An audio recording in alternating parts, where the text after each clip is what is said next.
بسم اللہ الرحمن الرحیم اللہم صلی علی محمد وعلی آل محمد کما صلیت علی ابراہیم وعلی آل ابراہیم انک حمید مجید اللہم بارک علی محمد وعلی آل محمد کما بارکت علی ابراہیم وعلی آل ابراہیم انک حمید مجید۔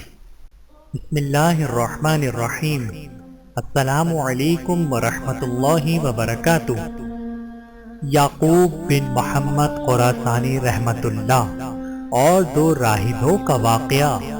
یعقوب بن محمد سے مروی ہے، فرماتے ہیں کہ میں ایک اپنے شہر سے سیاحت اور توکل کے ارادے سے چلا اور اسی حالت میں بیت المقدس تک پہنچا اور تیا بنی اسرائیل کے ایک غار میں بہت دنوں تک رہا، کچھ کھایا نہ پیا، یہاں تک کہ موت کے قریب پہنچا۔ اسی حالت میں دو راہبوں کو میں نے سیر کرتے دیکھا اور پراگندہ بال اور گرد آلود تھے۔ میں ان کے پاس گیا اور سلام کیا اور پوچھا کہ تم کہاں جا رہے ہو؟ انہوں نے کہا کہ ہمیں معلوم نہیں۔ میں نے پوچھا کہ کیا تم جانتے ہو کہ تم کہاں ہو؟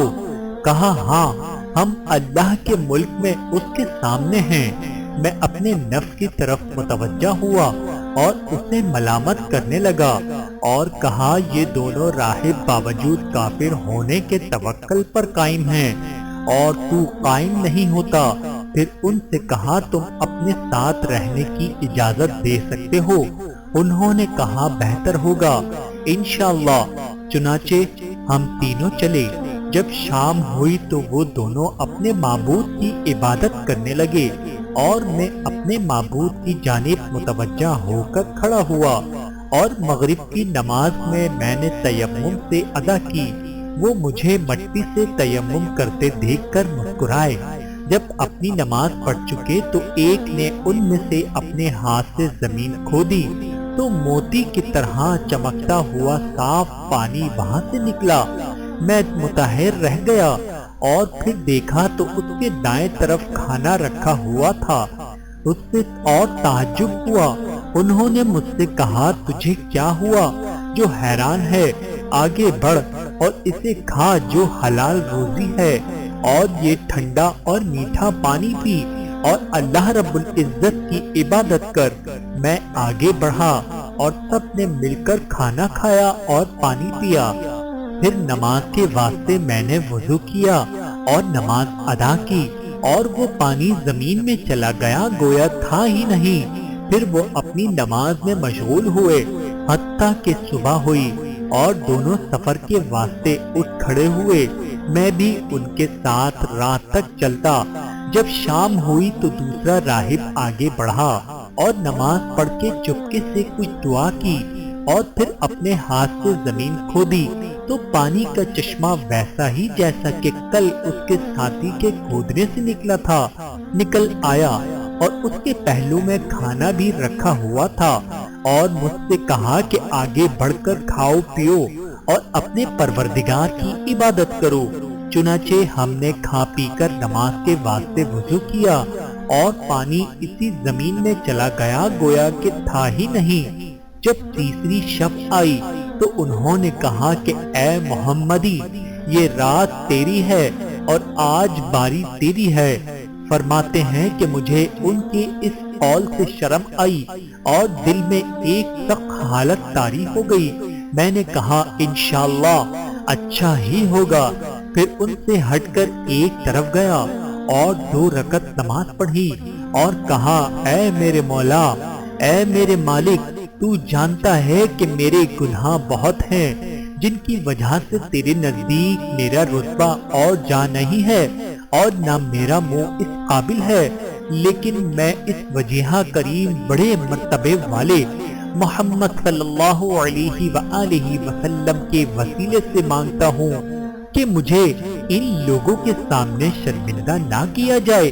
جب میں دعا سے فارغ ہوا تو میں نے دیکھا کہ ایک چشمہ جاری ہے اور میرے پہلو میں کھانا رکھا ہوا ہے۔ میں نے ان سے کہا کہ آگے بڑھ کر اللہ کے فضل سے کھاؤ۔ چنانچہ وہ آگے بڑھے اور ہم تینوں نے کھایا اور پیا اور ہر حالت میں اللہ کا شکر ادا کیا اور اسی حالت میں رہے کہ میری دوسری باری آئی، پھر میں نے پہلے ہی کی طرح دعا کی اور پانی کا چشمہ نکل آیا اور کھانا بھی حاضر ہو گیا۔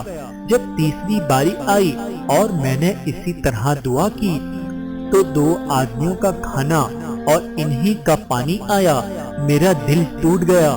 انہوں نے کہا کہ اے محمدی، یہ حادثہ تم پر کیوں پیدا ہوا؟ کیا تم اپنے کھانے پینے میں نقصان نہیں دیکھتے ہو؟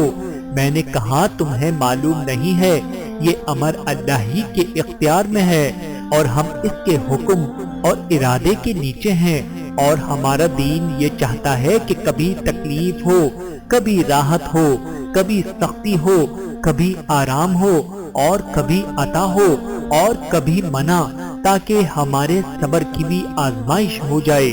انہوں نے کہا کہ اے محمدی، تم نے سچ کہا، وہ بڑا رب ہے اور اسلام اچھا دین ہے۔ اپنا ہاتھ بڑھاؤ تاکہ ہم کلمہ شہادت پڑھیں، اشہد اللہ الہ الا اللہ و اشہد ان محمد رسول اللہ، اور دین اسلام حق ہے اور اس کے سوا سب باطل ہے۔ میں نے ان سے کہا کہ اے بھائیوں، کیا تم کسی شہر میں چلو گے تاکہ جمعہ اور جماعت میں شامل ہو سکیں، کیونکہ جمعہ حج مساکین ہے۔ انہوں نے مجھ سے کہا کہ یہ اچھی رائے معلوم ہوتی ہے اور اچھا فعل ہے۔ جب ہم اس ارادے سے چلے تو سامنے ایک عمارت نظر آئی۔ اندھیری رات تھی، غور سے دیکھا تو ہم بیت المقدس میں تھے۔ اس میں داخل ہوئے اور ایک مدت تک اس میں مقیم رہے، اللہ کی عبادت کرتے تھے، اور ہمارا رزق ایسی جگہ سے بہم پہنچتا تھا جس کا گمان بھی نہ تھا، حتیٰ کہ دونوں ساتھی وہیں رحمت حق کو پہنچے اور مر گئے۔ بہوالا حکایت الصالحین۔ میرے محترم عزیزو، اس واقعے سے ہمیں سبق ملتا ہے کہ بے شک توکل ایک عظیم دولت ہے اور ایک مومن کی شان اور پہچان ہے۔ جیسا کہ اس واقعے سے بھی ہمیں سبق ملتا ہے کہ ہمیں زندگی کے ہر موڑ پر صرف اور صرف اللہ ہی پر توکل کرنا چاہیے۔ دعا ہے کہ اللہ تعالی ہمیں بھی متوکلین کی صف میں شامل فرمائے۔ آمین ثم آمین یا رب العالمین۔